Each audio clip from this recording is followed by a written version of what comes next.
Happy Sabat. Sabbath. Happy Sabbath. Kasi sa piling ng Panginoon, palaging rest. Amen. Amen. Amen. Yes, There is always amen. rest with God. Ayan, nakapagpahinga tayo Happy ulit. Sabbath po. Kapatid na yan. Ayan, nasaan si kapatid na Jonathan? Wala na. Happy God morning. Kapatid na Jonathan. Opo, happy Ayan. God's first morning po. Happy God first morning, Brother Jonathan. Happy God's. Good morning po, Brother Jonathan. Thank you. Ang ating palang kapatid na si Justin ay may part ngayon. Si Doc. Amen. Ano po, magpe-pray tayo, Pastor? Oh yes, siyempre. Unahin natin. Okay po, tayo po ay pumikit at tayo po ay manalangin. Amang banal na ang tahanay nasa mga langit, pinupuri po namin kayo at pinasasalamatan. Kahit po kami mga huli na matulog, subalit nagpapasalamat po kami inyong ginising upang kayo po ay papurihan namin at pasalamatan. Pag-aralan po ang inyong mga salita at magbulay-bulay po kami at tulungan po kami na mabago ang aming mga sarili at likas sa kapangyarihan ng banal na Espiritu. At sa oras po na ito ay inaanyayahan po namin ang banal na Espiritu hanggang sa matapos ang programang ito upang maikintal sa aming puso't isipan at ang aming mga matang bulag ay makakita sa kapangyarihan ng banal na Espiritu. Marami pong salamat sa lahat ng magiging participant at ganoon din po ang lahat po ng gaganap ay magampanan po ang aming tungkulin. Sa pangalan ng aming Panginoong Yesus. Amen. Amen. Good morning po. Ang unang bahagi po ay pagbasa na ni Brother Justin Olarte at kasama niya po nawa ang kanyang ama. Subalit ibibigay po niya ng pagkakataon. Sosolohin niya na po ang buong chapter 7. At ating po ibigay po, siya po ay taga-Hain at siya po ay nag-aaral ng pagiging doktor sa panahon pong ito. Kaya ibigay po natin ang pagkakataon kay Brother Justin Olarte. Good first morning po sa ating lahat. Buksan po natin ang ating Biblia sa Exodus 7 po. Sabay po nating basahin. Sabi po dito, So the Lord said to Moses, See, I have made you as God to Pharaoh, and Aaron your brother shall be your prophet. You shall speak all that I command you, and Aaron your brother shall tell Pharaoh to send the children of Israel out of his land. And I will harden Pharaoh's heart, and multiply my signs and my wonders in the land of Egypt.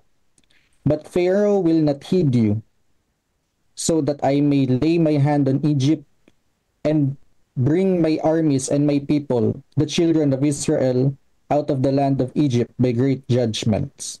And the Egyptians shall know that I am the Lord when I stretch out my hand on Egypt and bring out the children of Israel from among them.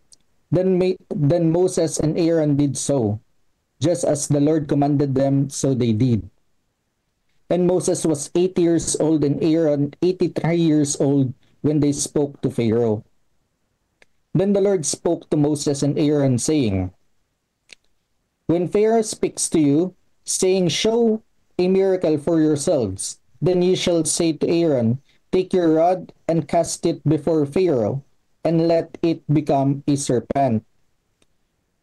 So Moses and Aaron went into Pharaoh, and they did so, just as the Lord commanded. And Aaron cast down his rod before Pharaoh and before his servants, and it became a serpent. But Pharaoh also called the wise men and the sorcerers. So the magicians of Egypt, they also did in like manner with their enchantments. For every man threw down his rod, and they became serpents, but Aaron's rod swallowed up their rods. And Pharaoh's heart grew hard, and he did not heed them, as the Lord had said. So the Lord said to Moses, Pharaoh's heart is hard. He refuses to let the people go. Go to Pharaoh in the morning, when he goes out to the water, and ye shall stand by the river's bank to meet him. And the rod which was turned to a serpent ye shall take in your hand. And ye shall say to him, The Lord God of the Hebrews has sent me to you, saying, Let my people go, that they may serve me in the wilderness. But indeed, until now you would not hear. Thus says the Lord, By these you shall know that I am the Lord. Behold, I will strike the waters which are in the river with the rod that is in my hand, and they shall be turned to blood. And the fish that are in the river shall die, and the river shall stink, and the Egyptians will loathe to drink the water of the river. Then the Lord spoke to Moses, Say to Aaron, Take your rod and stretch out your hand over the waters of Egypt, over their streams, over their rivers, over their ponds, and over all their pools of water, that they may become blood, that they shall be blood. There shall be blood throughout all the lands of Egypt, both in the buckets of wood and pitchers of stone. And Moses and Aaron did so, just as the Lord commanded. So he lifted up the rod and struck the waters that were in the river, in the sight of Pharaoh, and in the sight of his servants, and all the waters that were in the river were turned to blood. The fish that were in the river died, and the river stank, and the Egyptians could not drink the waters of the river. So there was blood throughout all the land of Egypt. Then the magicians of Egypt did so with their enchantments, and Pharaoh's heart grew hard, and he did not heed them, as the Lord had said. And Pharaoh turned and went into his house, neither was his heart moved by these. So all the Egyptians dug all around the river for water to drink, because they could not drink the water of the river. Sa panghuling talata po, ang sabi dito, and 7 days passed after the Lord had struck the river. Amen. Amen. And amen. Amen. Amen. Amen. Okay po. Amen. Tayo po ay dadako po sa reflection kung ano po ang ating naintindihan sa ating binasa. Brother Justin. Hello po. Dito po ang ina-explain po dito yung pagkakataon na kung saan pinakikiusapan ni Aaron at ni Moses ang taon ng panahon na yun, na kung saan ay nagpapaalam sila na aalis sila sa Ehipto. Ngunit ito pong taon na ito ay matigas ang kanyang puso na payagan o sundin ang will ng Panginoon. So sa ating buhay po may mga pagkakataon din na binibigyan tayo ng ating Panginoon ng mga signs and directions, kaya lang minsan ang ating puso ay nagmamatigas din sa kung ano ang gusto natin instead sa will ng ating Panginoon. Kaya din naman minsan ang ating buhay ay kung akala natin minamalas tayo or anything, pero sa totoo hindi pala ito talaga ang will ng ating Panginoon. So mas maganda po kapag nakita natin kung ano yung signs na ibinigay sa atin ng ating Panginoon, sundin po natin itong daan na to, sapagkat alam po natin na lahat ng naisin ng ating Panginoon ay makakabuti sa ating lahat. Sabi nga po sa Sabbath School lesson natin dati, para daw po tayong mga langgam, tayong mga tao, at ang Diyos ay tayong tao. Nakikita natin kung saan nagmumula yung langgam at saan pupunta yung langgam. Kaya po, sa ganong ilustrasyon po, makikita natin na talagang ang Panginoon alam kung saan at kung ano ang makakabuti sa atin. Kaya mas maganda po na sumunod tayo sa kanyang naisin para po sa atin. Amen. Yes. Amen. Amen. Okay po. Thank you, Brother Justin Olarte. Ito po, ang ating pong oras po ay for alas 4:09 hanggang ano po tayo 4:30, kaya po mahaba-haba po ang ating mga reflection sa ating pong pag-aaral. Kaya po sino man po ang po pwede sa atin na salita at meron po ba rito? Pwede pong Medyo. magsalita. Sige. Sige po. Yan. I would like to... Susunod po si Brother Rizalino Irillo po. Pagkatapos ni Pastor. Sige po. Ito pong binasa natin, mga kapatid, ay ito na yung sinasabi ng Panginoon na hindi ako kilala, hindi ako naranasan ni Parao. Kaya ngayon ay magsisimula na yung show. Magsisimula na yung show. Papakita na ng Panginoon ang ibig sabihin ng salitang Yahweh. Sino siya at ano ang kanyang kayang gawin para sa kanyang pagmamahal. Ipakita at iparanas ang kanyang pagmamahal sa kanyang itinanging bayan. Mapapansin nyo dito, mga kapatid, akin po kayong dadalhin sa observation na unang binanggit doon po sa chapter 5 verse o chapter 4 verse 21 nang unang inutusan ng Panginoong Diyos si Moses ay nagsabi po siya, "And the Lord said to Moses, when you go back to Egypt, see that you do all those wonders before Pharaoh, which I have put in your hand. But I will harden his heart, so that he will not let the people go." Ito po ay mababasa natin ng at least maraming beses, yung salitang harden his heart. Sino po ba ang responsible sa pagpapatigas ng puso? Actually sa Bible, heart and mind connects each other, dito ho ay sinasabi ng Panginoon, ipapakita ko, ipaparanas ko kay Parao kung sino si I am, sino si I am, sino ang the Lord God.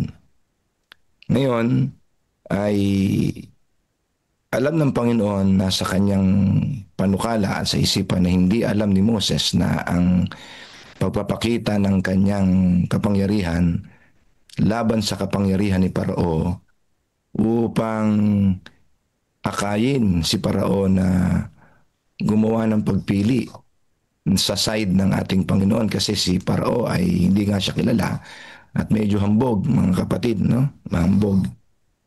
Ang sabi po dito ay mayroon pong mga bagay na gumugulo sa isipan ng maraming mga nambabasa na parang ang Diyos pala ang nagpatigas ng puso ni Parao, mga kapatid. Dito ay madalas natin itong mababasa, ang mga salitang pero harden his own heart sa Exodus chapter 8. Diyan din sa babasahin natin sa susunod na chapter, Exodus chapter 8, Exodus chapter 9, ay ulit-ulit pong mababasa natin na pero harden his own heart, And yung isa pong passage ay 7:13, ito nga po. And then yung chapter 8:19, 9:7, Pharaoh's heart was hardened. So impersonal po, hindi naman po sinasabi kung ang Diyos ang nagpatigas or si Parao ang nagpatigas ng kanyang puso. And then 2 beses lang po nabanggit, o 4 na beses nabanggit na God hardened Pharaoh's heart. Ito, mga kapatid, ay ipinagkakamalan na tinanggalan ng Diyos si Parao ng kapangyarihan ng pagdidesisyon o pagpili, kasi siya naman na nagpatigas ng puso. Hindi po ganoon, mga kapatid. Hindi tatanggalin ng Panginoon ang anumang ang kanyang ipinagkaloob sa atin na kapangyarihan na magdesisyon at pumili. Mga kapatid, ito po yung kaloob ng Diyos na hindi niya pwedeng kunin sa atin kasi siya po ang nagbigay niyan. What God allows, He does, mga kapatid. Yun po yung prinsipyo ng kaisipan ng mga Hudyo. Ang implication po nito, mga kapatid, ay meron po tayong dalawang reaksyon sa mga bagay na dumarating sa ating mahirap. Si Parao ay ganun po ang kanyang naranasan. Ang tao ay posibleng dumaan sa katulad na karanasan ni Parao. Pero meron po tayong pwedeng i-react. Maniwala o hindi maniwala sa kapangyarihan ng Diyos. Ipapakita ng Panginoon kay Parao ang mga wonders and signs, hindi para patigasin ang kanyang puso, mga kapatid, upang palabasin sa puso niya kung ano ang kanyang tinatayuan o ano ang kanyang posisyon. Ang bawat tagpo na mababasa natin ng mga pagpapakita ng kapangyarihan ng Diyos kay Parao, una sa lahat, kasi po siya ang subject, kasi si Parao ay mayroong ibang Diyos sa kanyang buhay at ang kanyang puso ay nagtitiwala sa Diyos na yon. At si Parao ay isang hari na nagpuposes ng kapangyarihan. Gusto ng Diyos na i-reach out si Parao, mga kapatid, sa kabila ng kanyang sitwasyon na hindi nakikinig sa tinig ng ating Panginoon. Ibibigay niya ang pagkakataon sa kanyang maniwala, pero siya po ang pipili. Sa huling kapanahunan, mga kapatid, ay aking tinitignan ito sa ating pagbasa na mayroon pong isang tagpo sa huling panahon na mababasa po natin sa Revelation 22:11 na ang mga tao po ay magdidesisyon sa mga mararanasang krisis sa lupa. At mayroong mga taong magdidesisyon na patigasin ang kanilang mga puso, piliing patigasin ang kanilang mga puso, at ang iba naman ay piliing magpakatuwid sa pagkakatindig sa ating Panginoon. Mayroon po tayong magagawa, mga kapatid, sa pagharap ng mga pagsubok at paghihirap. Ang mga tao po ay aakayin ng Panginoon doon kasi mahal ng Panginoon ang lahat ng mga tao. Gusto niyang ang lahat ng mga tao ay maligtas. Pero kinakailangan magdesisyon, gamitin ang kapangyarihang magpasya. Ang Diyos ay hindi kukunin yun sa atin, mga kapatid.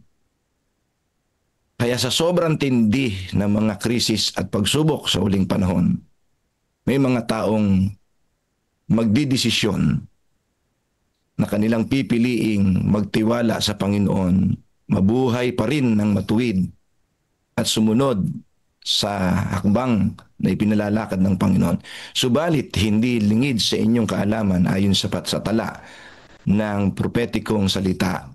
May mga taong pipiliin nila na hindi sumunod pa rin, magmatigas ang puso at ang kaisipan. Dito po sa daily spiritual empowerment natin, pinalalakas po tayong lahat na sana ay matutunan natin na piliin ang huwag pagmatigasin ang puso. Piliin nating sumunod at magtiwala sa Panginoon. Yun po ang ini-empower natin dito every morning. Darating tayo at daraan tayo, hindi maiiwasan ng napakaraming mga problema at pagsubok, krisis sa paghahanda natin sa malapit na pagbabalik ng ating tagapagligtas. Pero tatandaan po ninyo, mahal tayo ng Panginoon. Ipapahintulot po niya ang lahat ng iyon para lalo tayong lumabas na makinang, liwanag sa sanlibutan, para lumabas tayong higit na mayroong purpose at mayroong misyon na ibahagi ang dakilang panukala ng Diyos sa buong sanlibutan. Piliin natin na magtiwala sa Panginoon. Huwag tayong bibitiw, huwag natin pagmatigasin ang ating puso. Sundin natin ang mga plano ng Diyos sa ating buhay. Dito sa GFM, ito po ang ating hangarin.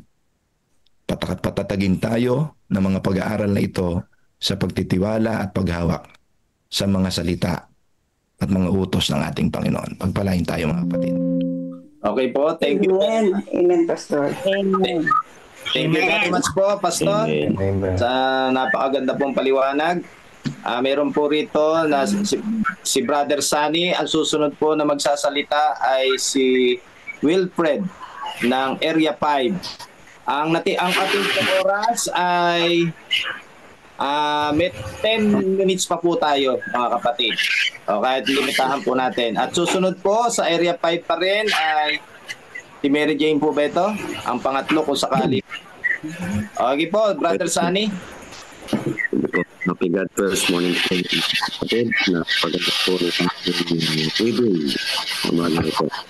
Dito po mga kapatid, makikita natin yung great controversy talaga. Si Paro kasi ay siya ang Diyos ng sanlibutan. At si I.M. naman, yun yung Diyos ng bayan ng Diyos ng Israel. So makikita po natin dito yung great controversy between two powers na may dominion sa bawat isa sa atin. At si Satanas, mula nung mahulog ang tao sa kasalanan, kiniklaim ni Satanas na siya ang Diyos dito sa sanlibutan to.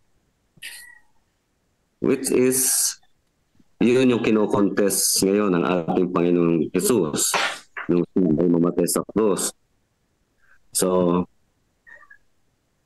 ginawa niya lahat ng paraan para ang tao ay makaalis sa kasalanan. At dito makikita natin mga kapatid na hindi papayag ang kaaway na tayo ay makaalis sa kanyang dominion. Lahat ng paraan ay gagawin ng kaaway ng Diyos para mawala sa isipan ng bayan ng Diyos yung kanilang tunay na Diyos. Subalit hindi dito ay makikita natin na ang Diyos ay gagawin niya ang lahat para tayo ay ma-reclaim sa ilalim ng kaaway. At sa huling panahon, tulad nga ng sabi ni Pastor Jerry, lahat ng paraan ay gagawin ng kaaway ng Diyos, ng kaaway ng kaluluwa ng tao, na tayo ay hindi makaalis sa kanyang kapangyarihan. Kaya ito po yung talagang dapat pag-ingatan ng bawat isa. Magdesisyong mabuti. Hindi papayag yung kaaway na tayo ay makaalis sa panig niya. At lahat ay gagawin niya para mawala sa puso at isipan natin ng Diyos. Kaya yung sinasabi ko nga, yung mga kaabalahan sa buhay natin ito, sa mundong ito yung ihinaharap sa atin ng kaaway ng kaluluwa para hindi natin talaga naising o maisip, mag-focus yung ating isipan sa ating Diyos. Kaya maliban na ang ating puso ay nakapokus, yung ating atensyon talaga ay alisin natin sa sanlibutang ito. Sa paghahabol natin, sabihin na natin, sa paghahabol natin sa pera at kapangyarihan, hindi po tayo talaga makakaalis sa sanlibutang ito. Ang pinaka-safe pong ay kung ano yung sinabi ng Panginoon. Yun yung ating gawin. Huwag na po nating arguhin o i-contest na kung ano-ano pa. Basta sabi niya, thus said the Lord. Ay sigurado pong makakawala tayo doon sa ilalim ng kapangyarihan ng pinuno ng sanlibutang ito na walang iba kundi si Lucifer o si Satanas nga. So mga kapatid, expectin na po natin talaga na sa lupang ito, lalo tayo ay nagpasya na piliin natin ng Diyos ng ating buhay, ang ating Panginoong Jesus, Sinabi naman po yun, di ba? Don't be surprised kung tayo ay inaabot ng sari-saring trials at saka tukso sa lupang ito. Dahil hindi talaga gusto ni Satanas na tayo makawala. Pero sabi niya, sa tulong ng Panginoon, sabi niya, kapag ako'y nasa puso ninyo, magagawa ninyo ang lahat, magagawa nating lahat mga kapatid na makaalis sa ilalim ng kapangyarihan ng kadiliman at tayo ay lalakad sa liwanag kasama ng ating Panginoon. Yun lang po, maraming reflection pero ibigay na po natin sa iba. Magandang umaga po sa ating lahat. Okay po, thank you very much, Elder Sunny Irillia. Ngayon po yung ating ibigay ang pagkakataon kay Brother Wilfred. Meron pa po tayong 5 minutes. Good morning po mga kapatid. God first morning po, Brother Jonathan. Sinulat ko na lang po dito sa ano po. Pero, sige, basahin ko na lang po. So, yun nga, sabi nga dito, sa Exodus 7, marami tayong mga, ayun nga, no, pangangaralan sa mga huling kapanahunan ito, no, ngunit hindi lahat ay tutugon sa mga pangaral ng Panginoon, no, sa pamamagitan ng kanyang mga lingkod. May ilan makikinig at may ilan magmamatigas, lalo na, di ba, nakasulat na rin kasi sa prophecy yan, di ba? So sa ano ko naman, sa personal ko namang experience, yung ate ko na naging rebelde sa mama ko, kahit pinagdadasal na siya, kahit sabihan namin siya sa mga pagkakamali niya, hindi pa rin siya yung tipong nakikinig sa amin. So kahit patay na yung mama ko, ganun pa rin siya. Pero sa experience ko, hinayaan din ito ng Diyos sa mangyari sa akin para ayun, lalo akong magpakatatag sa Panginoon, lalo nga na yung nag-iisa na lang ako dito sa bahay. Gaya nga rin na sabi nga ni Pastor nga kanina, no, na kahit pinapangaralan nga yung mga tao din, no, may ilan nga talaga na susunod, may ilan talaga magmamatigas, may ilan na susunod, pero inaano talaga ng Panginoon sa atin na magpakatatag lang tayo sa Panginoon. Kasi ang Panginoon na ang bahala sa atin. So yun lamang po.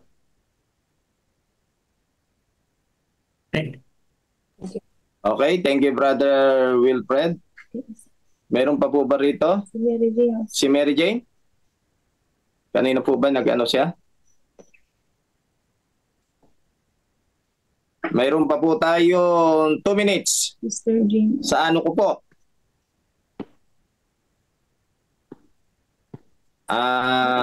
Mayroon pa po rito?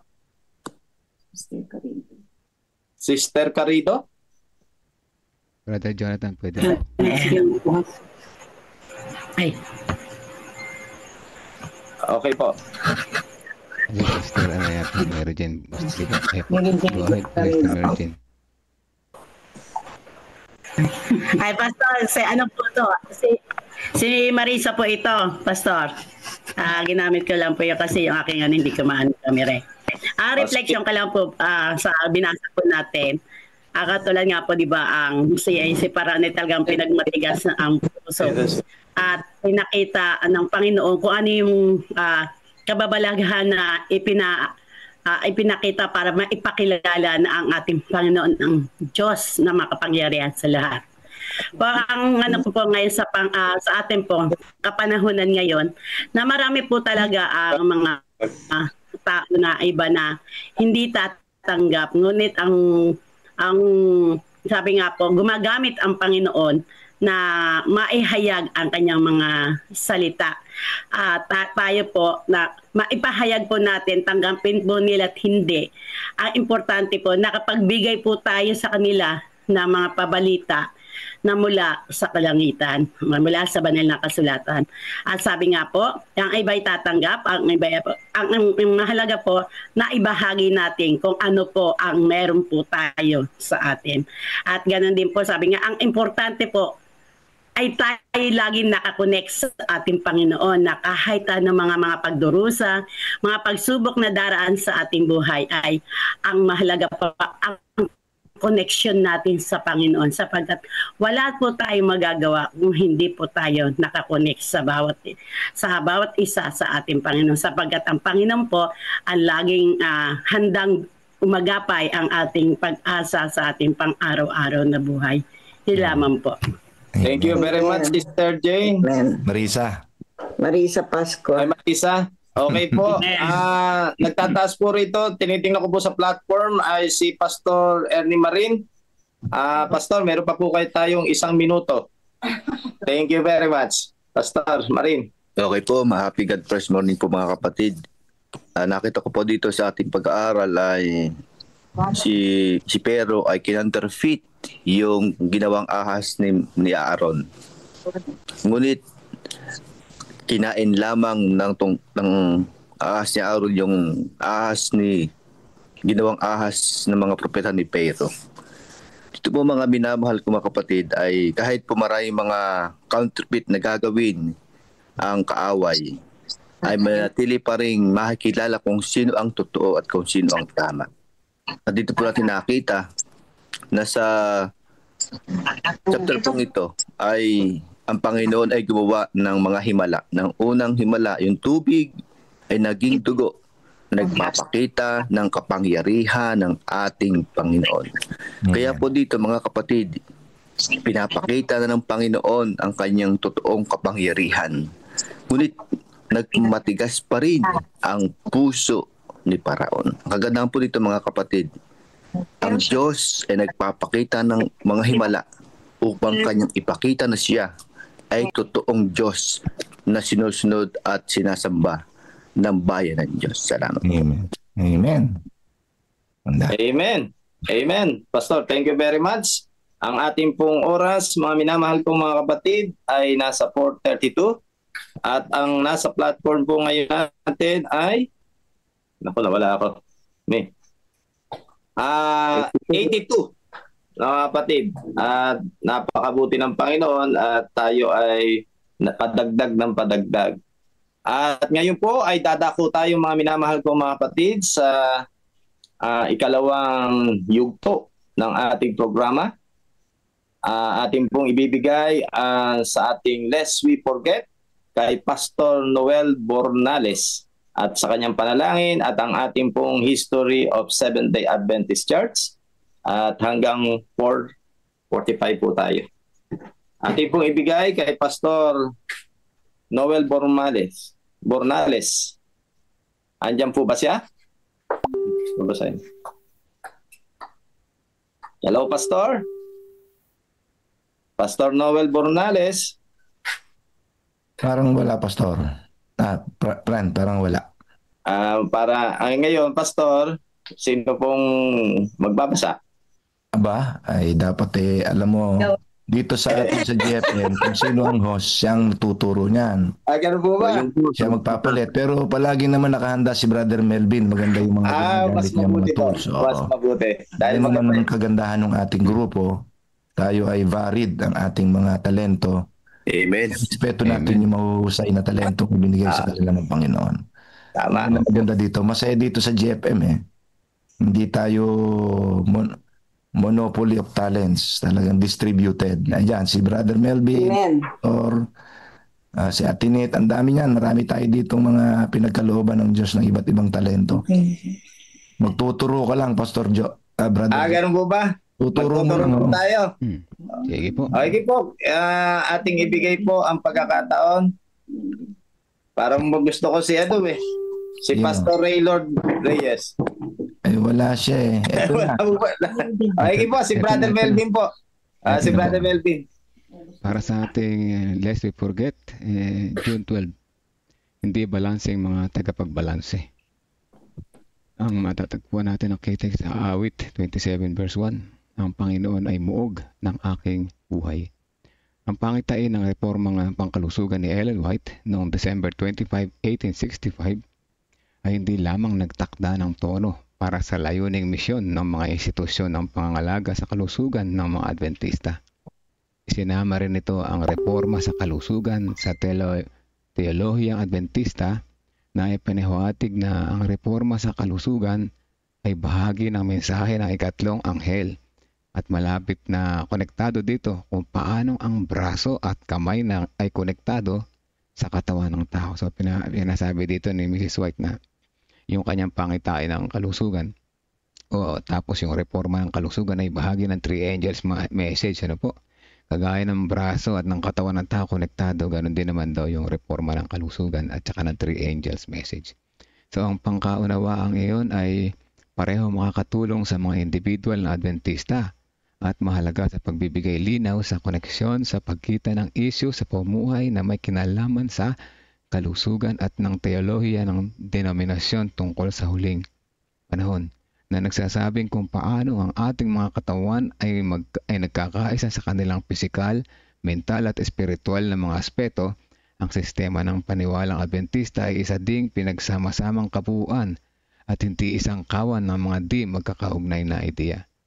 Hindi nagtagal ay naisip ng mga Adventista na ang mensaheng pangkalusugan ay ang kanang braso ng mensahe. Mabuti iyon, ngunit ang ilang mga mangaral at ibang mga mananampalatayang Adventista ay maaaring masyadong nadala ng kanilang sigasig para dito.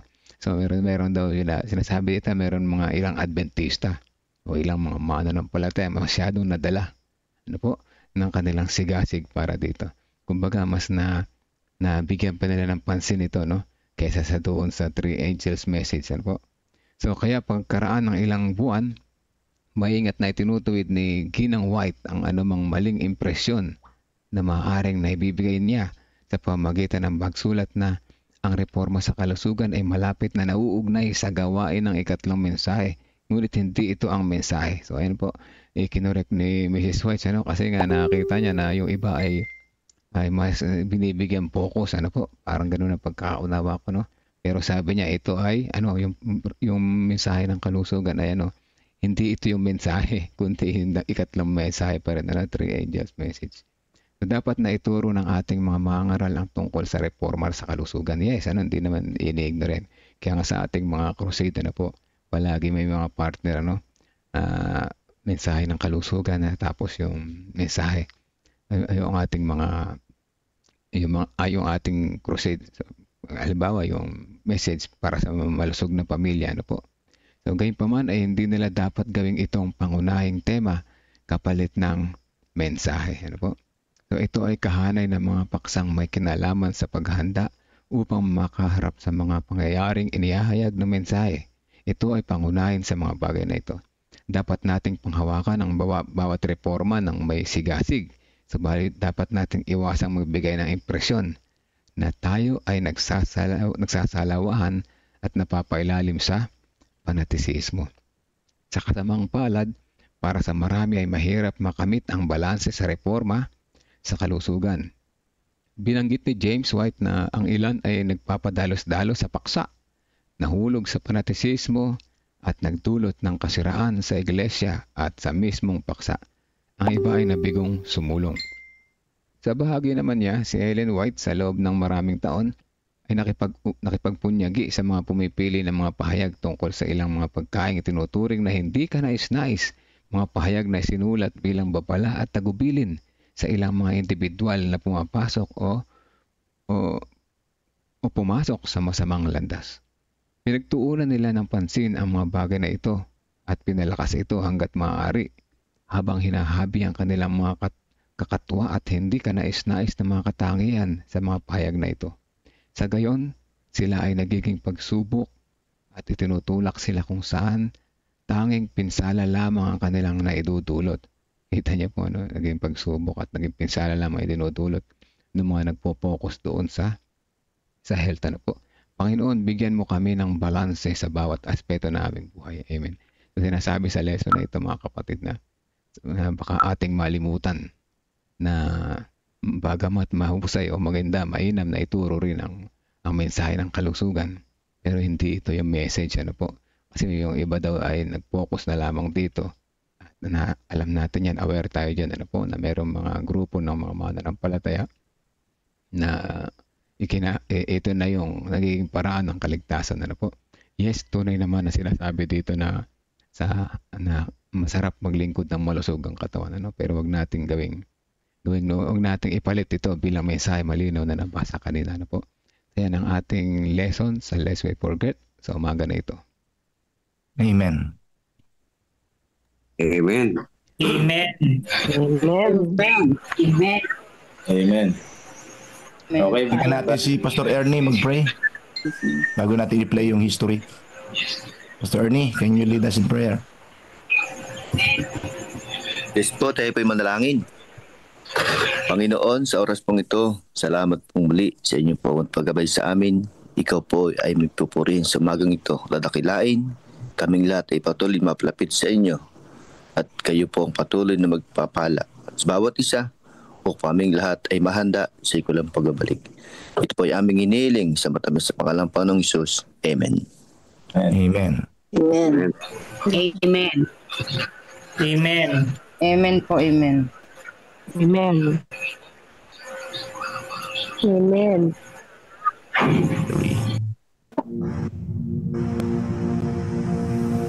After Jesus returned to heaven, his disciples remained with the awesome task of taking the gospel to the whole world. Filled with the Holy Spirit, these men and women proclaimed the message they had received with boldness and power, reaching out to all corners of the then known world. But it was not without great opposition, first from the Jews, then from the Roman state. Many Christians were faithful to the point of death, suffering torture and humiliation from cheering onlookers at the Circus Maximus and Colosseum in Rome and throughout the empire. However, the blood of the martyrs only paved the way for the further spread of the gospel.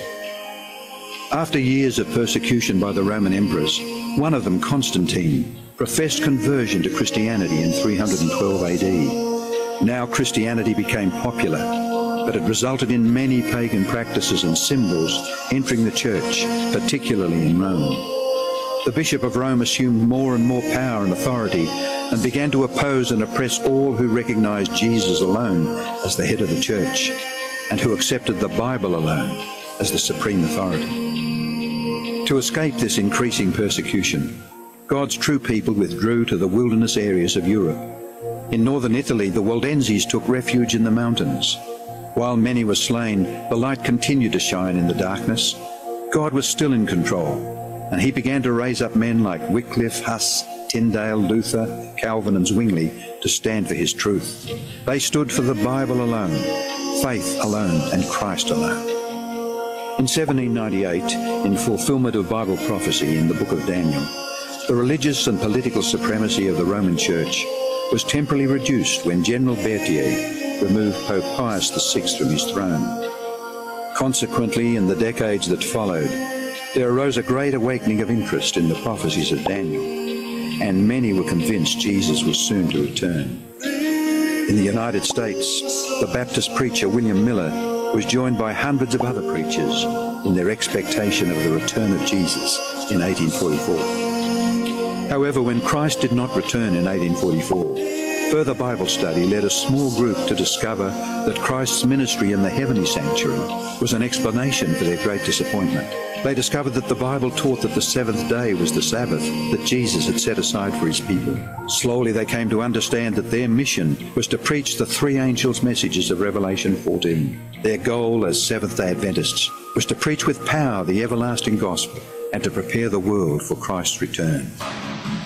More than 160 years have now passed, years that have brought 2 world wars, numerous military campaigns, financial depression, the rise of atheism and secularism, as well as a booming world population with natural disasters increasing in frequency and intensity. Today, the Church's mission and message is more relevant and urgent than ever in its history. Jesus is coming soon, and the world must be warned. Prepare to meet your God. Amen. Amen. Amen. Ngayon, sa pagpapatuloy po, tayo po ay dadako na po sa part 3 po ng ating programa, 4:45 to 5:10. Ang ating pong magte-testimony na nakaano po rito sa ating platform ay si Sister Brenda Manukay. Ang susunod po na magte-testimony ay si Pastor David Claveria. Atin pong ibigay ang pagkakataon kay Sister Brenda Manukay.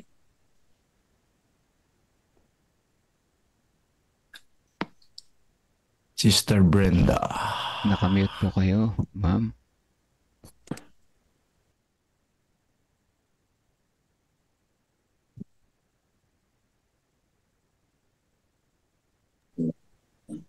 Ang ating pong oras ay nasa Nakamute ka, 4:45. Sister Brenda. Pindutin mo yung yung mute na nakalagay. Yan. Okay na. Narinig po ako. Yes po. Opo. Okay. Recording in progress. Magandang umaga po. Happy God first morning po sa lahat.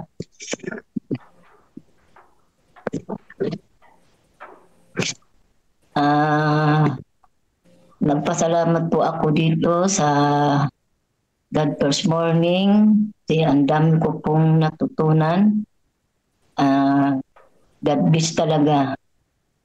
Sa abot po sa offering, tayo'y bilang isang Seventh-day Adventist, alam na po natin ang ano pong ikapo. Yung iba pang offering lang, offering more.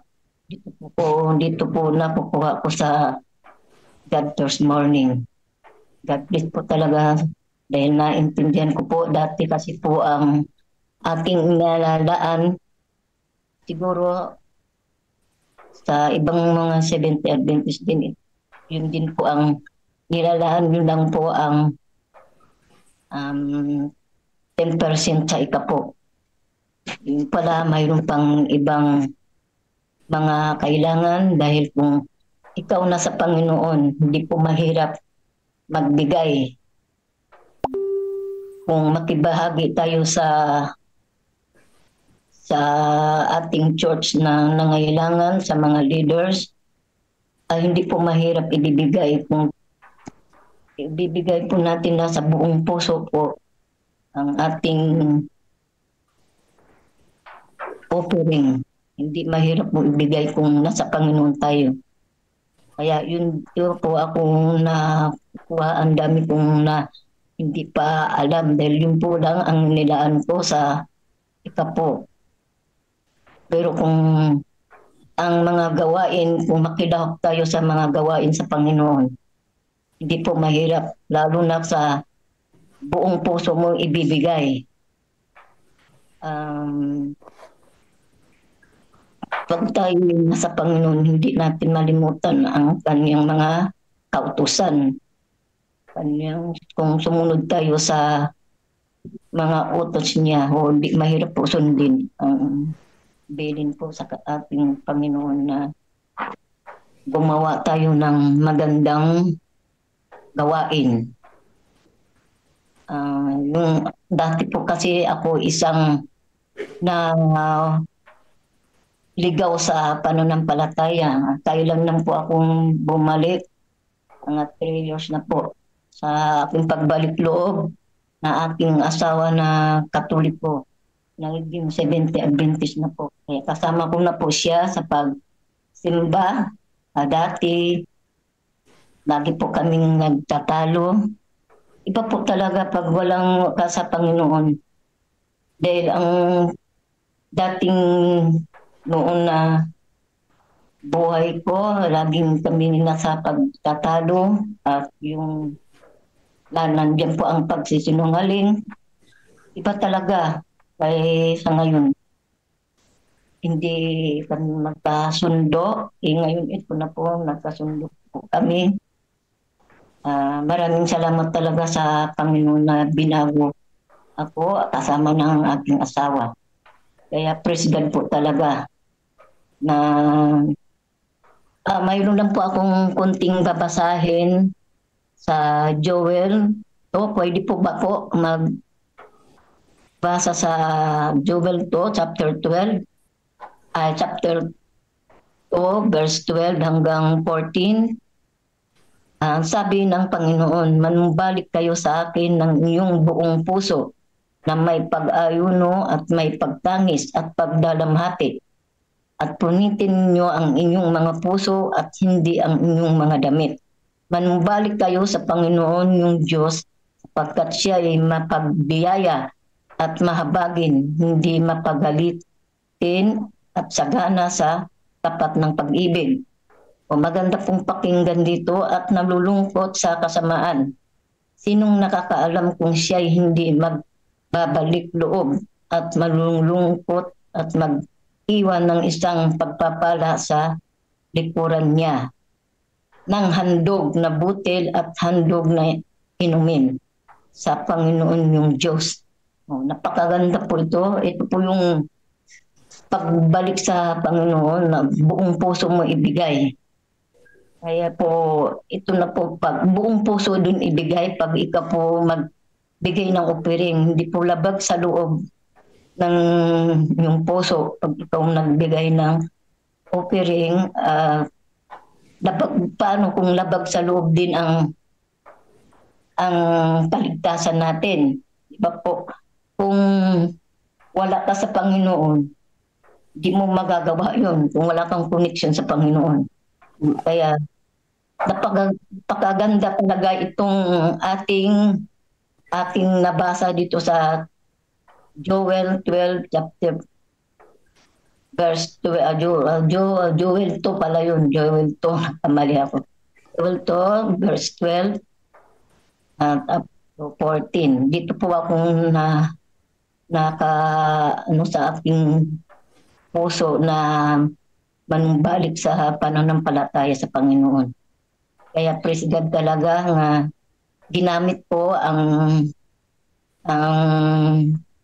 mga masisipag na missionary sa pag-Bible study dito sa aking bahay. Dahil po, ang purpose ko po sa asawa na malaman niya kung anong tunay ng kaligtasan. Kaya po, purin po ang ating Panginoon dahil natanggap po niya ang bautismo. Natanggap po niya ang bautismo. Ito po, nagkasama kami sa pagsimba. At iba talaga ang nasa Panginoon ka. Kung i-compare ko noon, ang hirap talaga ang buhay. Kahit gaano mo ang pira na dumating sa buhay mo, bigla lang naglahok. Dahil wala pong blessing sa pamamahay mo, wala rin kang ikapo dahil hindi ka nagsisimba. Kung i-compare ko ngayon, nag-umpisa na po ako sa offering na lalo na sa COP, kung ano pong kinikita ko, nakalaan na po sa kanya yun ang para sa Panginoon. Dahil kailangan po sa ating church, kung hindi ka makipagbahagi sa church bilang isang membro, paano na ang mga leader, paano na po sila? Dahil yun po ang gumagalaw sa simbahan na gawain ng ating Panginoon. Kaya po, ako po isang mayroong business na sari-sari store noon na konti lang. Praise God, lumalago din ngayon. At ito po yung tuklasan ko na yung mayroon, nagpa-5-6 po ako. At gusto kong mahinto sana, pero yung narinig ko dito sa God First Morning na hindi pala bawal. Hindi pala bawal pa, hindi pala. Mayroong lumalapit sa akin, emergency din, para din akong makatulong, lalo na sa kagat ng aso, kagat ng pusa. Ang dami pong pumupunta sa akin mula yung narinig dito na ayun, ako ang nagbibigay ako ng nagpapautang ako, ay dingubo ako dito. Purin din ang Panginoon dahil ako po, dati pa akong nagpapaibsit, dahil binigyan pa akong puhunan sa anak ko. Pero kasamaang palad, na-scam din po ako. Pero yung nagbalik loob ako sa Panginoon, nakamove na po ako. Dahil alam ko na ibabalik din sa akin ng Panginoon na higit pa doon. Kaya po rin po ang Panginoon na balik din dahil sa manugang. Kaya nalaman, gusto rin patuloy po raw para mayroon kaming pagkaabalahan. Kaya yun po rin ang Panginoon na that time na nangailangan di ako ng financial, yung nagkaroon po akong problema sa anak ko. Kung ikaw po'y manalangin na buong puso na ibigay mo sa kanya at hindi ka pala paghindian ng Panginoon. Nandyan po agad ang blessing pinagkaloob sa akin.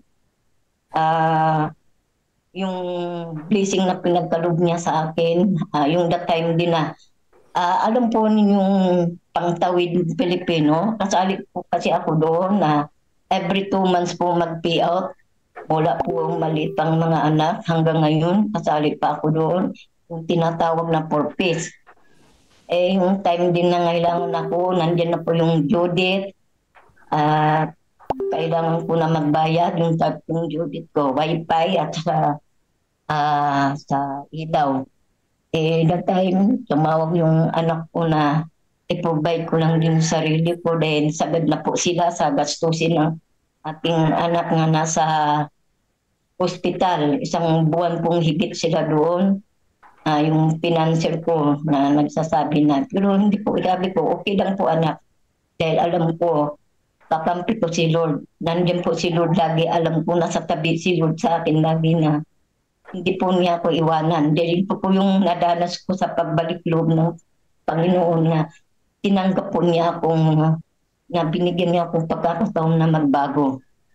Kaya po rin po ang Panginoon dahil po sa nangailangan ako na after 2 days mag-pay out na daw.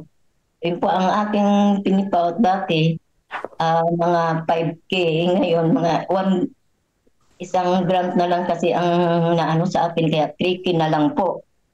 Yung hinihiling ko sa Panginoon na ang kailangan ko, maan pa doon, higit pa doon sa pay out ko.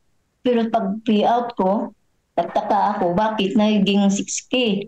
Kaya nagulat ako, naisip ko talaga yung hinihiling ko sa kanya, yung na siguro binibigay sa akin ni Lord para ma-provide ko ang aking Judith.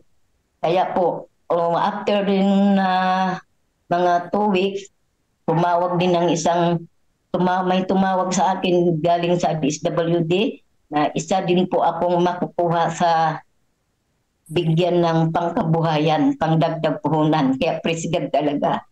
Yun talaga, kaya po ako naiiyak dahil dati hindi ko naranasan noon na wala pa ako sa Panginoon. Kahit na ako nagpipray din minsan, wala ka talaga sa buong puso yung paghihiling mo sa Panginoon. Yun pala.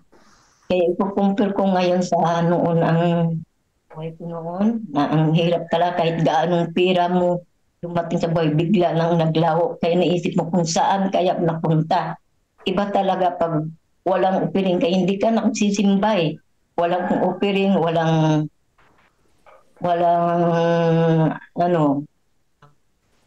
pananampalataya. Kaya yun.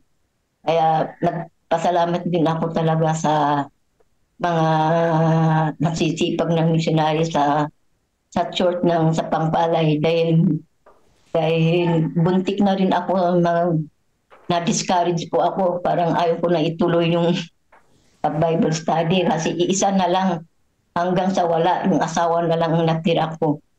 Kaya po, salamat po sa mga kapatiran sa Pampalay sa kanilang unawa sa kanilang mga kapwa at nagbibigay din ng tulong. Maraming salamat. Maraming salamat. At binigyan din ako ng pagkakataon na magsalita po dito. Amen. Amen. Amen. Amen. Ang pagkabisaya. Salamat ng iba. Ngayon, unti-unti po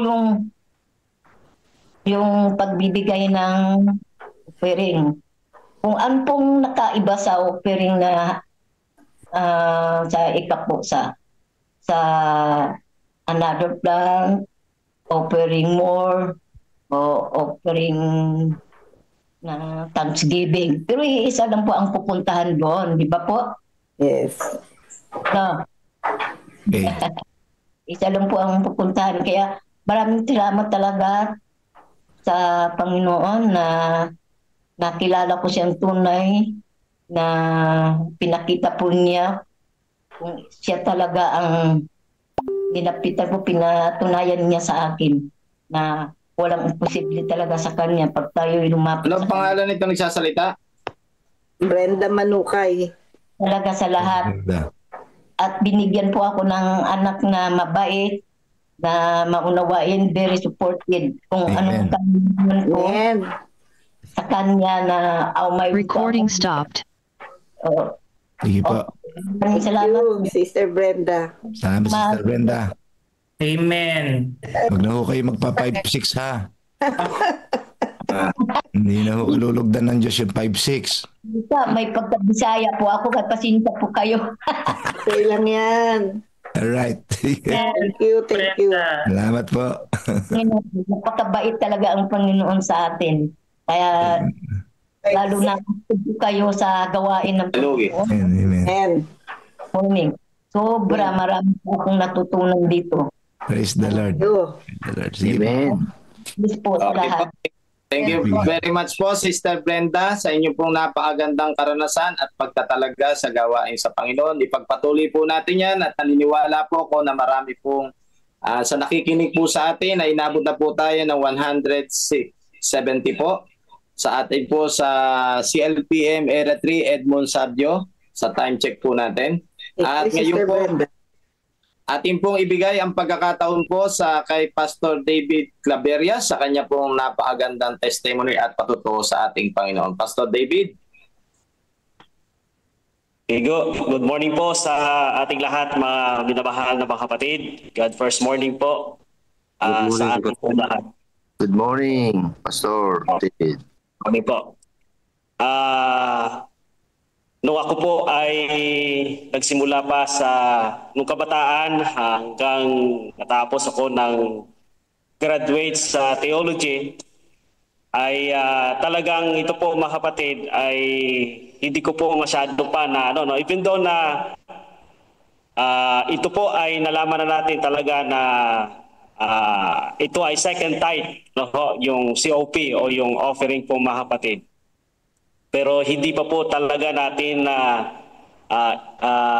na-practice po simula nung kahit ito po ay tayo ay naina dito sa CLC sapagkat hindi pa po natin talagang nag-commit sa Panginoon Diyos yung tinatawag nating COP. So last year at hanggang ngayon po mga kapatid ay mas lalo nating naunawaan, mas lalo po pong naunawaan ito pong COP.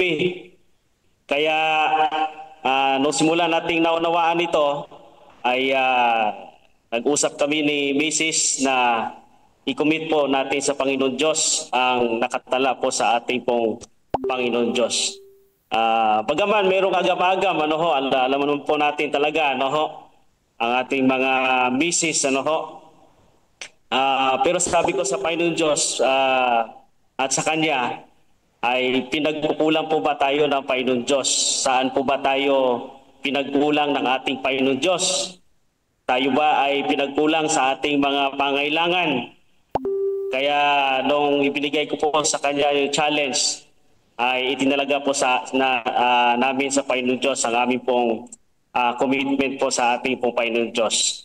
Kaya yung aming commitment po ngayon ay hindi lamang po 10% kundi sa biyaya po ng Panginoon Diyos ay may bahagi rin po natin ang madagdagan ang COP po mga kapatid.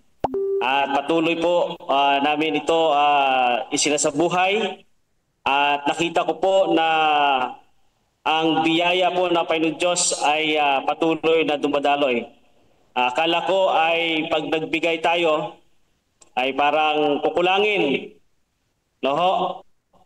Pero nakita ko po na at the last minute na kung saan ay walang-wala na po kami, ay doon naman po pinupunuan po ng Panginoon Diyos ang lahat po ng aming pong pangangailangan. Kaya po mga kapatid ay masaya po kami na naging kabahagi at higit sa lahat ay na-educate po, mas lalong na-educate sa tinatawag po nating COP. Kaya dito po sa aking distrito ay patuloy namin po na ibinahagi ang tinatawag nating pag-educate ng COP po mga kapatid. Ating pong mga leader ay pinapadalo natin sa ating pong mga training sa stewardship presidency. At sa ngayon po ay phase 2 na po sila ngayon. At upang ito din po ay mai-share po nila sa ating pong mga iglesia. Ang malaking pong impact po nito mga kapatid dito sa aking distrito. Meron po akong isang lead church dito na talagang ako po ay na-inspire sa kanila po dahil sa kanila pong commitment dito po sa COP. Alam niyo po, wala imposible pala sa pagpatayo ng ating pong iglesia. Dahil ang ating one church po dito sa aking distrito ay ngayong June 28, mga kapatid, ay magkaroon na po ng inauguration. Simula po sa lupa ay nagkaroon sila ng commitment na bayaran yung lupa hanggang dahil po sa kanilang commitment po sa ating pong Panginoon Diyos, sa kanila pong pagtatapat, ngayon po ay naitayo na po yung iglesia. Kahit doon po sa loob ng iglesia, sabi nila pastor, nagkaisa sila. Ako bahala sa electric fan, kami bahala sa CR, kami bahala sa Jetmatic. At kaya ngayon po mga kapatid ay natapos na po ang iglesia at ngayon ay magkaroon kami ng tinatawag nating inauguration dito po sa ating yung distrito po mga kapatid. So yun po yung malaking impact po at ng education ng COP. Mas lalo din po sa akin, mas lalo ko pong naunawaan na hindi lang pala yung bunot-bunot o kaya minimal amount na ibinibigay sa ating pong Panginoon Diyos. Kundi po ito po ay sistematikong paglalaan, pagtatapat po sa ating Panginoon Diyos. So malaking impact po sa aking buhay, sa aming buhay, sa aking mag-asawa, sa aking asawa, at ganoon din po sa ating pong mga kapatid dito po sa distrito ng Central Nueva Ecija. Kaya dahil po sa kanilang pagtatapat ay ang Panginoon Diyos po ay patuloy na sila po ay pinagpapala. So yun po yung aking karanasan dito po sa COP at ganoon din ang karanasan po ng ating pong mga kapatid dito po sa Central Nueva Ecija 1. Maraming salamat at salamat po sa bahaging ito na pinagkaloob po ng ating Panginoon Diyos upang may pahayag po ang kanya pong kabutihan sa pamagitan ng pagtatapat po natin at pagtatapat po ng ating Panginoon Diyos. Okay, thank you. Praise the Lord. Amen. Amen. Amen. Amen po, amen. Amen. Amen. Amen po. At Amen. Amen. Amen. Tayo po ngayon ay dadako na sa ating part 4. Ang ating pong oras ay mayroon pa sana tayong dalawa. Ang oras po natin ay 5:09. Ang mga nakikinig po ay dito sa atin ay 118 na. At ngayon po ay dadako po tayo sa part 4 po ng ating refleksyon na binasa po natin kahapon sa ating pong COS sa chapter 43.2 Enduring Substance or Passing Shadow. Ngayon po ay ang ating pong refleksyon mga kapatid. Mayroon po ba rito sa ating platform na mayroon po siyang refleksyon?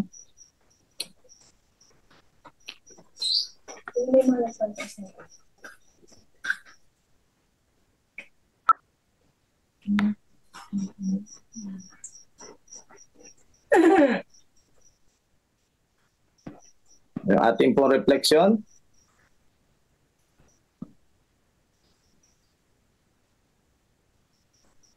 Ano ang title? nanatiling katunayan o lumilipas na anino. 235 po.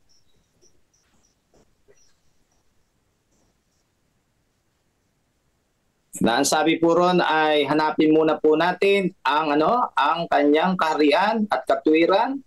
Ang sabi po, ang lahat ng bagay ay idaragdag po sa atin. Pagka inuna natin ang Panginoon, anuman ang mangyari, isa po na naging karanasang sa buhay namin ay tinuro sa akin ng aking ina, kahit wala po siyang, ang natira na lamang niya yung offering at saka tithe, wala pong pambili.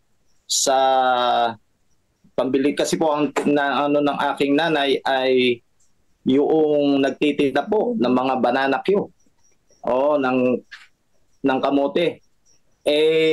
Kumbaga sa na may nanghiram sa nanay ko, naubos ang paninda, ngayon po ay bibili.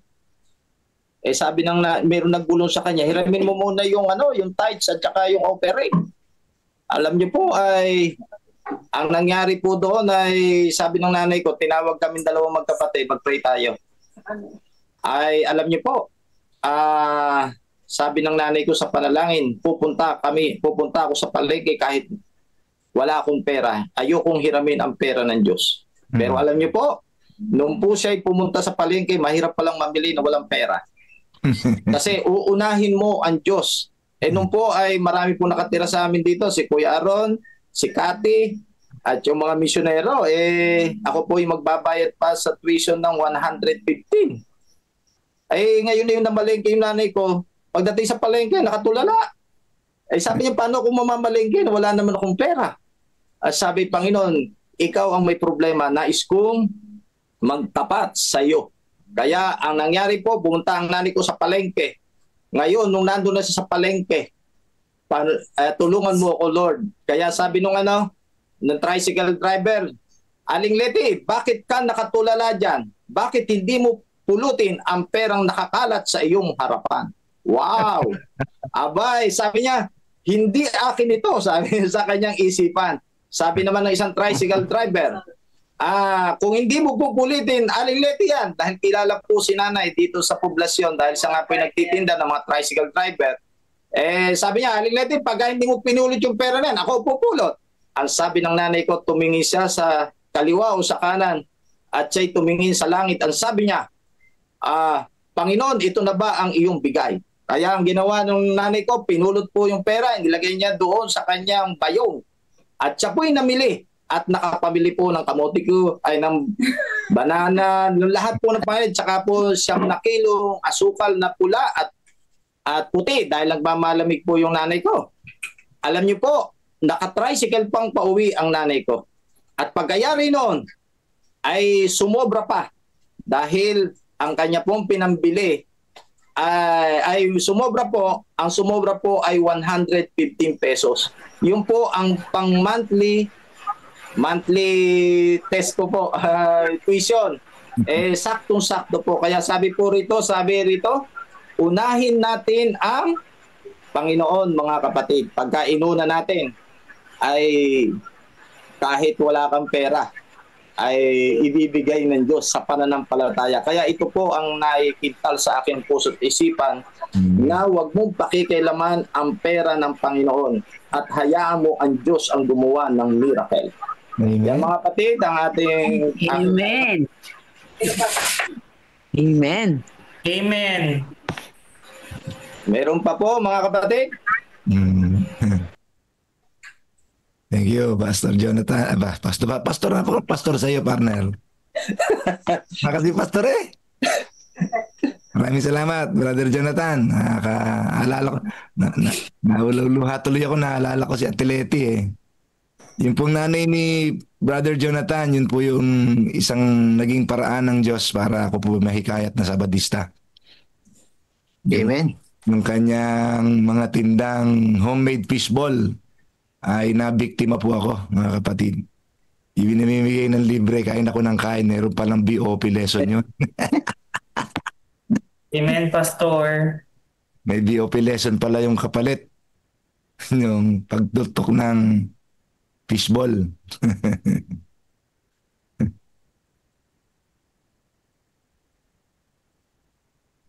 Wala na. Brother Jonathan, mukhang maliwanag naman na yung pagbabasa natin. Maliwanag naman talaga yung message.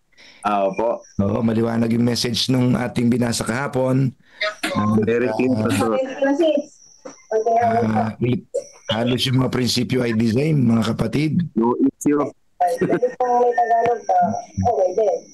Okay po, kung gano'n po, ang ating pong oras ay nasa tamang oras po tayo. Kaya po ating pong ibibigay po ang pagbasa po sa ating kapatid na si Sister Mercy Archaga. Si Sister Mercy Archaga po na APML po, leader po siya sa Tarlac. Siya po ang naitalaga po ng ating CLPM na siya maglingkod po ron na leader ng mga literature evangelist. Ating pong ibigay ang pagkakataon kay Sister Mercy Archaga. Sister Mercy? Pakinggan po muna natin yung God First video. Sige. Okay, friend. Thank you, brother. Buti na nandiyan kayo. Sige po. Dali lang, play lang natin.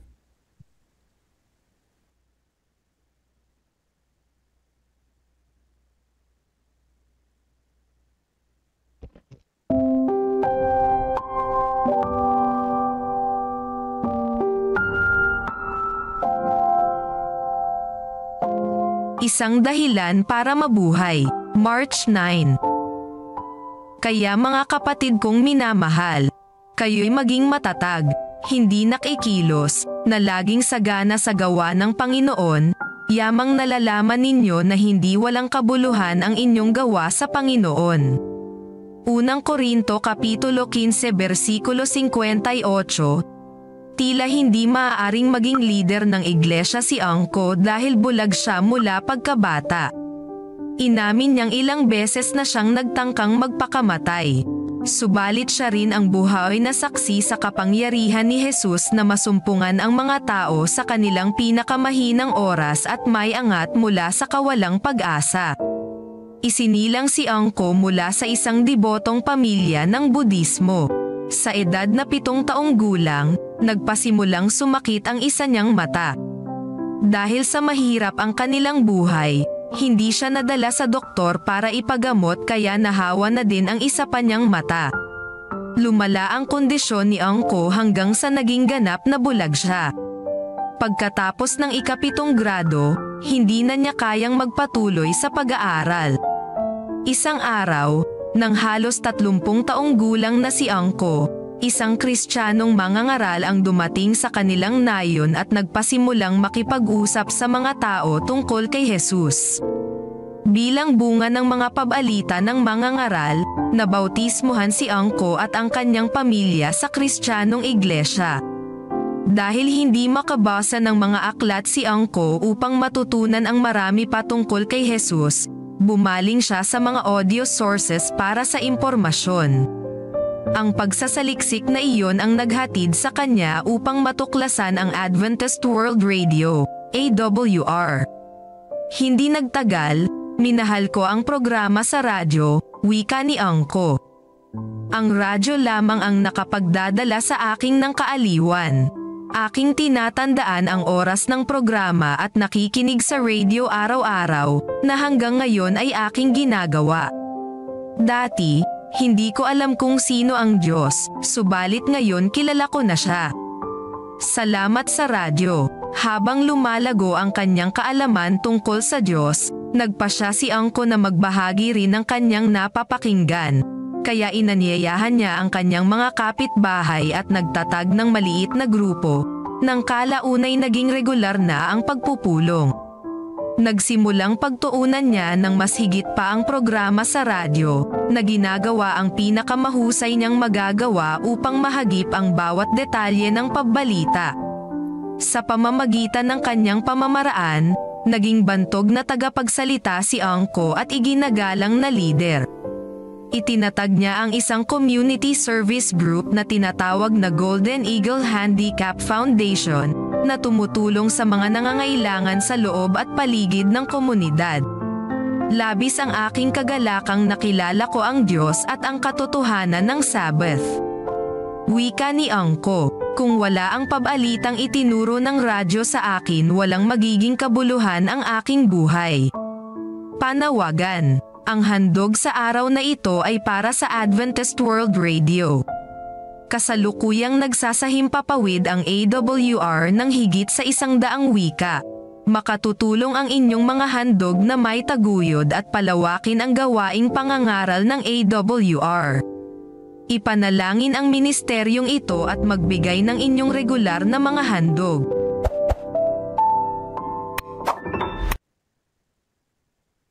Amen. Amen. Amen. Amen.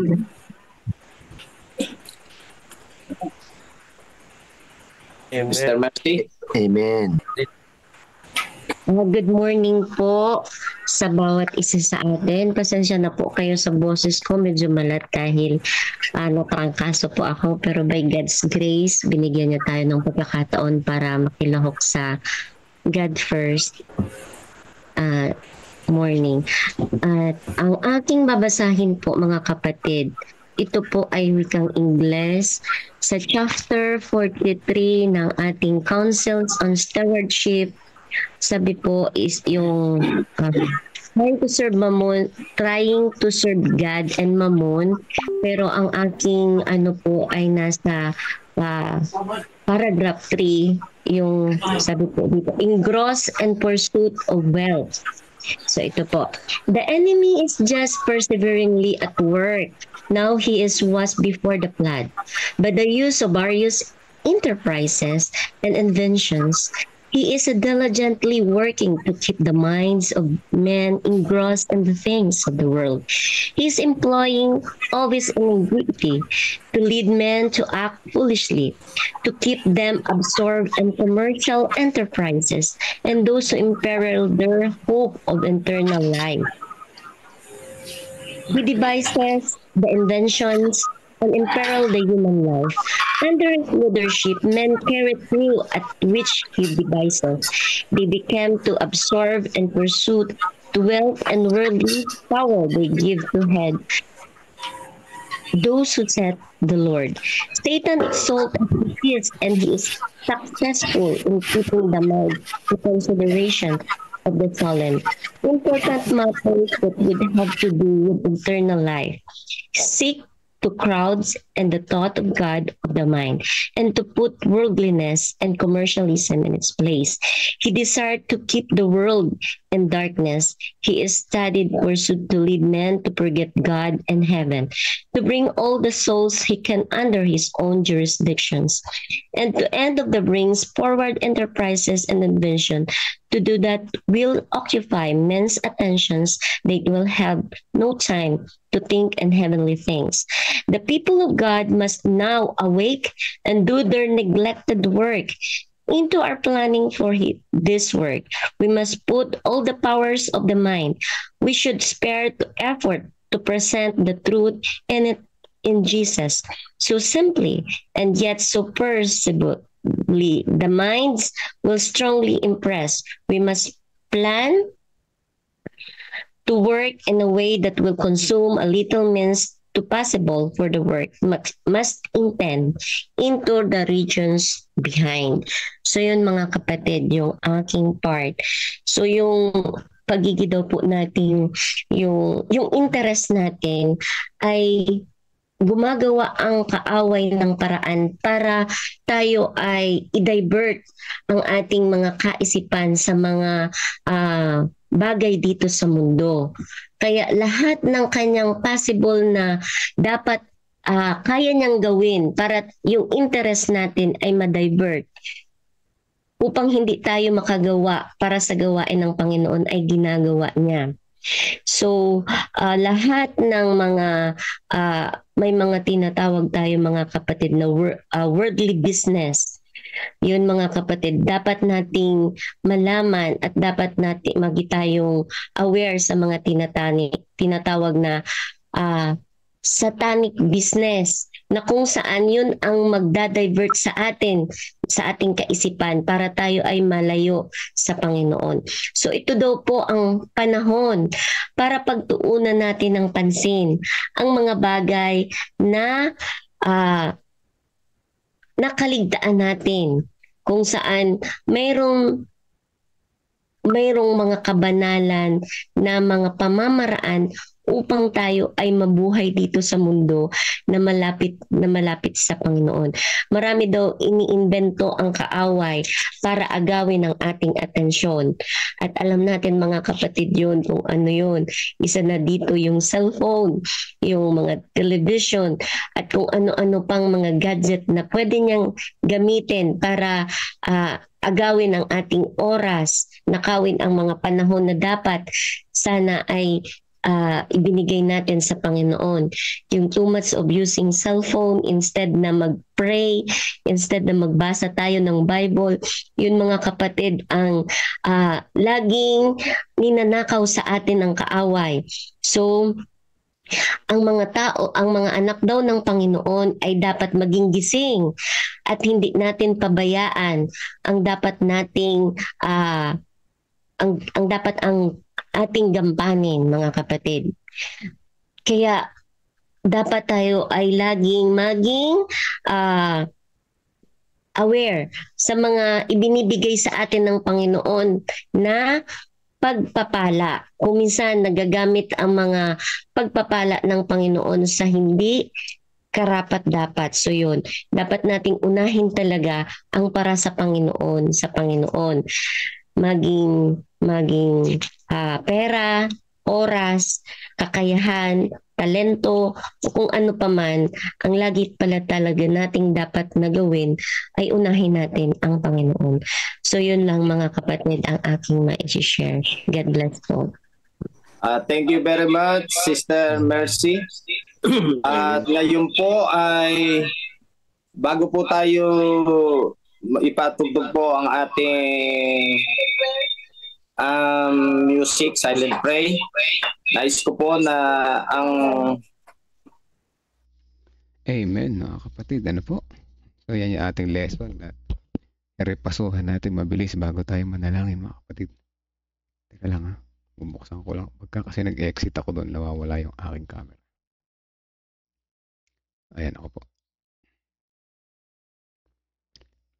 Title nito ay Engross in Pursuit of Wealth. Lubos sa Tagalog ay lubos na nahuhumaling sa paghahangad ng kayamanan. Maraming sinasabi dito. May ilang puntos dito, 5 points na ating pag-aaralan. Si Satan daw ay maraming strategy, sabi dito, no? Na ginugulo yung isip natin, ano, para tayo mapalayo sa Diyos, ano? Una-una yung business, tsaka yung mga invention, ano? 'Di ba? Pag sa ating pagtatrabaho, nauubos yung ating oras, ano? Ayan, ano? Nauubos na yung ating oras. Yung halimbawa ay pagod ka na pag uwi mo sa bahay, hindi ka na makapag-worship, hindi na maka-attend ng church pag midweek at vesper dahil pagod na sa trabaho. Ayan, isa yan, ano? Isa pa yung mga gadgets, technology, yan. At saka yung iba pang mga aliwan na mas inuuna natin puntahan na po. Ayan, isa yan sa mga ginagamit ni Satan na strategy para mapalayo tayo sa Diyos. Halimbawa, araw ng Sabado, darating si Bong Revilla pa. Andun, nagpuntahan kay Bong Revilla sa halip na nagsimba. Ayan, ano po, matindi, no? Matindi si Bong Revilla, malakas ang kapit, malakas mga budol. Pangalawa, may danger daw dito sa pagka nawawala yung focus natin sa eternal life. Totoo naman, pag nawala yung focus natin sa eternal life, danger ang kapalit niyan, mga kapatid, ano? Danger talaga. Sobrang kabalahan natin sa paghanap ng kayamanan o sa kapangyarihan. Hindi natin nagbibigay pansin sa salita ng Diyos, talagang ito ay mawawala yung ating pag-asa sa buhay na walang hanggan. Ano po? Nawawag natin ipagpalit yung mga makamundong bagay sa salita ng Diyos, mga kapatid. Ano? Deception, replacing God with worldliness. Ito na, naluloko tayo ng kalaban. Ano? Pinapalit natin yung mga kamunduhan, mga bagay dito sa mundo, ano? Mga negosyo, kabuhayan, inulit na naman to. Itinatabay daw natin yung, ano? Ang Diyos. tinataboy natin ang Diyos kapag tayo ay mas pinapriority natin yung mga bagay dito sa mundo. Nawa, hindi naman masama magnegosyo, hindi naman masama magtrabaho. Basta unahin natin ang Diyos, ano? Sabi dito, kapag naging abala tayo sa mundo, nasa panganib tayong mapasailalim sa kanya kapangyarihan, ano? Sino? Ni Satan. Yan, ano? Kaya ang sabi sa lesson nung Tuesday, ay pag-aari tayo ni Satan, ano? Dahil maraming sumusunod sa kanya, eh. Kaya pag-aari tayo na, kumbaga, nakikipag siya sa Diyos na si Job daw ay kanya. Sa Diyos, sa kanya kasi daw ay susunod yun sa kanya kapag hindi pagpapalain ng Diyos. Ano? Pero nagkamali doon si Satan. Ano? Nawa, sa atin din, ano? Hindi lamang kay Job mangyari. Dapat sa atin din, ano? Na tayo ay hindi ariin ni Satan pagkos kay Jesus pa rin tayo susunod. Ano? So, call to action, may panawagan ng Diyos sa atin. Kailangan daw tayong gumising. Gising, mga anak, sabi ng Diyos. Ano? Huwag daw tayong spiritual na antok. Kundi ito pa rin ang tungkulin natin na napabayaan. Ano po? Ginigising niya tayo sapagkat tayo nakakatulog na. Ano? Dapat nating ipahayag ang katotohanan ng may kapangyarihan at kababaang loob upang maantig ang mga puso. So, sabi dito sa point number 5, yung wise stewardship, simple yet effective method. Ano? Kapag tayo daw ay magpaplano ng matalino, gagamit tayo ng kaunting gastos, ngunit malawak ang saklaw upang maabot ang mas maraming kaluluwa. Mahalaga ang pagkakaisa, sipag at panalangin upang magampanan ang gawain ng Diyos. Ano po? So, meron daw kaunting gawa, ngunit malawak ang resulta. No? Ito yung nakakatulong ka sa gawain, kahit kaunti lang yung gagawin. Ano? Pero hindi naman ibig sabihin na puro ganito talaga gagawin natin. Ano? Mag-COP na lang, okay na. Tithes and COP, okay na. Hindi po. Ano? Hindi po sinasabi na gano'n. Ibig sabihin nun ay pagka inuuna natin ang Panginoon sa pamamagitan ng mga pananalapi, baterya ng mga financial blessing, nakakatulong tayo sa malawak na gawain. Part lang yon mga kapatid. Ano? Hindi tayo magpo-focus na lamang sa ganun. So, okay, may mga tanong dito, pero dito na lang tayo sa reflection. Sabi dito, sa mundo ngayon, napakadaling mahulog sa bitag dahil ang mga tao ay abala sa pamumuhay. Sa trabaho, sa negosyo, sa gadget, sa social media. Ngunit ang lesson na ito ay nagpapaalala na may mas mahalagang layunin tayo, no? Ang buhay na walang hanggan. Yun dapat yung ating layunin sa buhay, ano?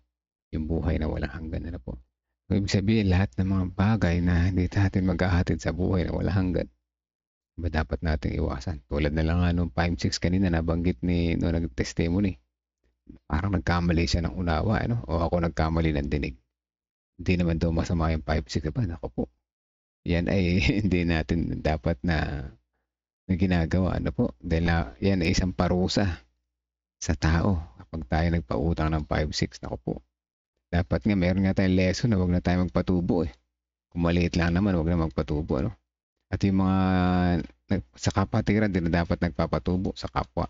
Yung may mga nagpapautang, mga bangko, yan sila yung kanilang, sila yung may karapatang magpatubo. Kasi sila yung yan ay negosyo nila na magpatubo. Pero sa atin mga maliliit na bilang tulong sa ating kapwa, dapat kung gusto natin magpautang, wala nang tubo. Ano? At kung mayroon man mas maliit pa sa tubo sa bangko, ano po? Yung 5-6, grabe po yan. Masinding parusa yan sa kapatid. Ano? 20%, nako po. Yan ay hindi pagtulong sa kapwa. Ano? Pagdidiin pa lalo yan. Ano? Sabi dito, huwag nating hayaang maagaw ng makamundong kaguluhan ng ating pananaw sa langit. Diba? Nawa tayo magising sa pagkakatulog, sa pagkakaabala sa ating mundo na ito, mga kapatid. Ano? Yung lesson na ito ay gumigising sa ating pagkakatulog. Yan. At pasahin natin dito ang mga comments. Si Kuya Arman, happy God first morning po, mga kapatid. Please pray for our daughter-in-law. Si Sister Jen, ano? Jen Reyes. She is undergoing surgery right at this hour. Ito ay nabasa ko na kanina. Ano po? Inulit ko lang. Siya ay nasa surgery ngayon sa panahon na ito. No? Pagkatapos yan, magkakaroon pa siya ng chemotherapy. Ano po? Or baka hindi na rin. Hindi ko alam procedure niya sa US. Kasi dito kahit na operahan, kinikemo pa rin. Ano po? Tsaka nila radiation para mamatay yung lahat ng cell.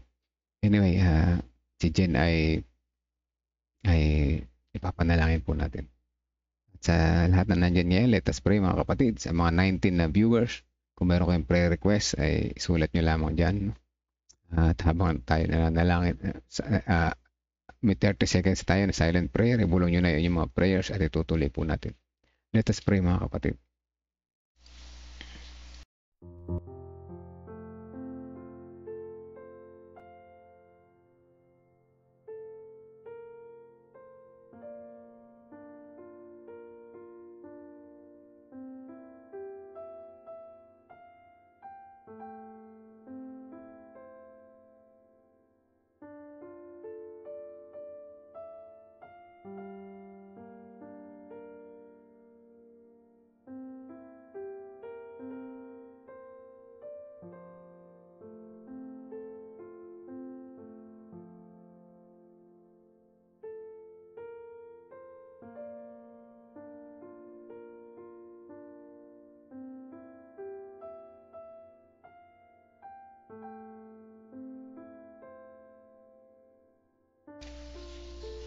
Tayo manalangin.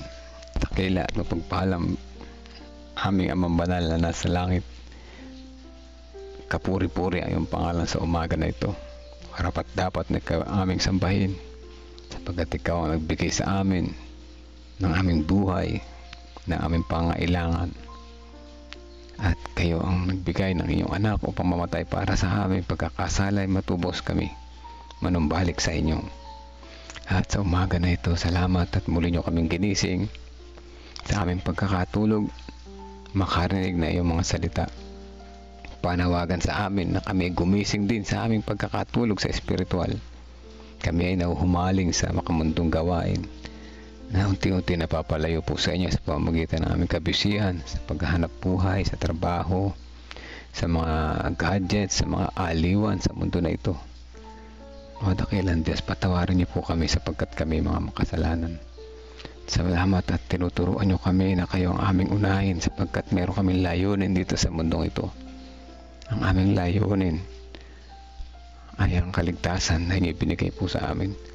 Salamat po at sa aming pang-araw-araw na pamumuhay ay kayo ay may paalala sa amin sa bawat umaga. Nawa ang mga paalala na ito hindi lamang namin marinig, kundi namin isabuhay at i-share sa iba upang sa ganon kami ay hindi masayang aming paghahanda, paghihintay at pagtanggap po sa inyo bilang aming personal tagapagligtas. Salamat sa mga blessings na lesson na ito. Salamat po at patawad sa aming mga kasalanang nagawa. Sa pagpapatuloy na aming panalangin, narito aming mga kapatiran. Meron kami mga pangalan na inilapit sa inyo na aming gustong ilapit sa inyo sa pamamagitan ng Holy Spirit na sila ay matawagan at makasama namin sa paghahanda, paghihintay sa inyo na lapit na pagbabalik. Dalangin din namin ang kapatiran na narito ngayon. Si Ate Reby at ang kanyang buong sambahayan, ang kanyang mga anak, mga manugang at mga apo, ang kanilang pananampalataya, lalo na ang sa Leonardo Church, ang kapatiran dito. Patuloy niyo po silang gawing matatag. Nawa, karoon nito ng mas marami pang miyembro, mas lumago ang iglesia na ito, patuloy na maging matatag at naghihintay, umaasa na mabuting mga future sa bawat isa, na lumago ang iglesia na ito at maraming mga maghihintay sa inyo na lalapit na pagbabalik. Dalangin din namin ang sambahayan ni Kuya Arman Reyes, si Ate Jasmine at ang kanilang mga mahal sa buhay, lalo na yung kanilang apo na si Sister Jen Reyes, na sa mga sandaling ito ay naaga-undergo ng surgery, at nawa ang pagsubok nito sa kanilang buhay ay hindi maging hadlang sa kanilang pananampalataya, bagkus ito'y tumawag sa kanila mas lalong manampalataya at magtapat po sa inyo. At alam namin na ang pagsubok nito ay madaling malalampasan kung kasama po kayo, dakilan Diyos. Hipuin niyo po si Sister Jen, ay yung mapagpagaling na kamay, ang mga doktor na gumahawak sa kanya ay bigyan niyo ng marunong, nakakaisipan, karunungan na matagumpay ang surgery na ito, at higit sa lahat ang kanyang mga recovery sa pamamagitan ng kanyang ite-take ng mga procedures at mga vitamins at mga gamot ay patuloy siyang lumakas, manumbalik ang kanyang lakas, at makita niya, o dakilang Diyos, na kayo ang nagpagaling sa kanya. At kayo na nagbigay ng buhay sa kanya, tumawag sa kanya, nagpagaling at muling tumatawag kung dakilang Diyos. Para kayo ay kanyang sambahin, purihin, pasalamatan. At sa lahat ng panahon ay pagsigawan sa lahat ng kanyang mga kilala kaibigan na kayo ay Diyos na buhay magpakailanman ang aming mapagmahal na Diyos. Hindi namin sinasama sa panalangin si Brother Leonard sa kanyang patuloy na recovery. Patuloy niyo siyang bigyan ng kalakasan, ng resistensya, ibalik ang kanyang kalusugan, at makita niya patuloy na kayo nariyan upang samahan siya sa kanyang pagbalik. At ng kanyang buhay ay inyong binago at patuloy niyo po itong gawing liwanag sa kanyang nasasakupan. Gayun din ang mga buong pamilya nila Ma'am Nora at ang kanilang mga anak, mga apo at iba pang mga kanilang mga mahal sa buhay. Dalangin din namin ang sampayan ni Sister Sweetie kasama ni Sister Hannah.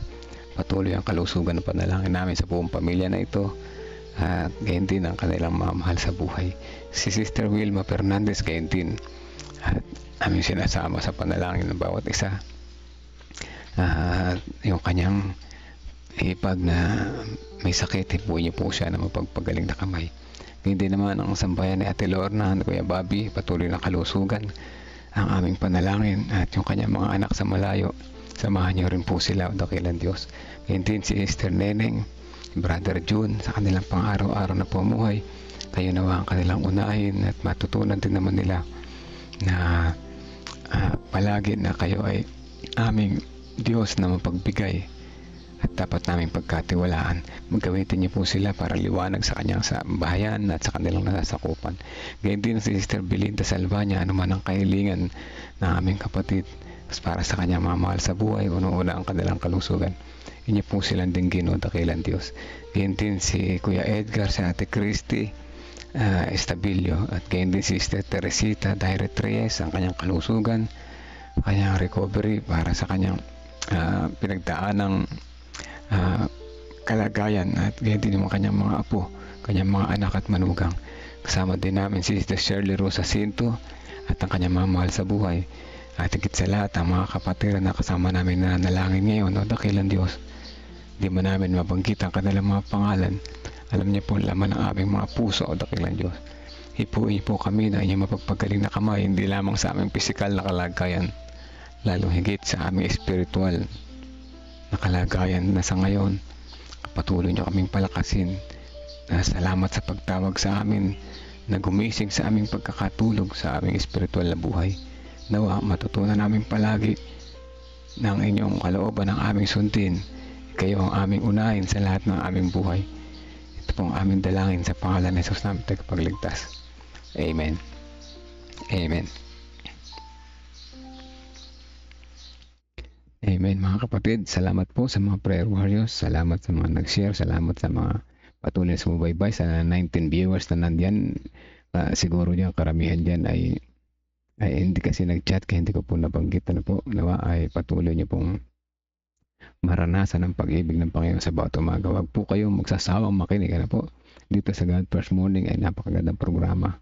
Tayo ay magiging connected sa Panginoon sa bawat umaga at naniniwala ako mga kapatid, magbabago ang ating buhay unti-unti. Hindi tayo yayaman, hindi tayo naniniwala na ang pagyaman ay magiging solusyon sa buhay. Hindi po. Ang paglapit kay Kristo, unahin natin siya, yan magiging solusyon. Hindi kailangan yumaman sa mundo na ito. Ito ay natutunan ko, hindi naman pala kailangan yumaman. Kailangan naman pala makontento. Diba? Makontento sa blessing ng Panginoon. Po? So yan, hanggang sa muli mga kapatid, ang oras 5:44 na umaga, maulan ngayong umaga, iingat po, magpayong kayo, magpangginaw, maginaw, mahirap magkasakit, mahal ang gastos, po. God First Morning po sa ating lahat.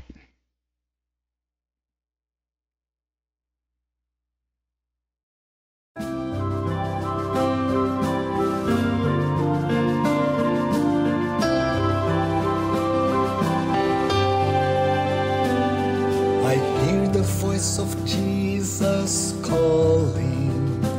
My answer is I will go.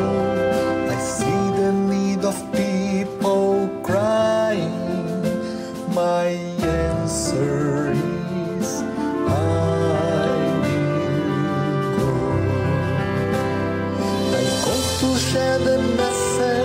of love. I go to share the blessed hope. But if I get discouraged, I call to Jesus' help.